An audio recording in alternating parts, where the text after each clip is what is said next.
कह रही है कि मुझे और कोई नहीं, हे भोलेनाथ, मुझे बस राम जी जैसा पति दीजिएगा। लेकिन जितने लोग राम जी जैसा पति मांगती है ना, सबको शिव जी ही मिलते हैं।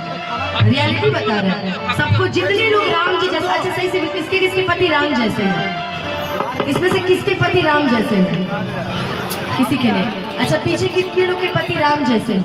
चाची कि भाभी जितने लोग भी, कितने लोग के पति राम जैसे हैं? सबके पति रावण जैसे हैं ना? ठीक है भाई साहब, अपनी अपनी पत्नियां देख लीजिएगा कि किसके किसके पति रावण जैसे।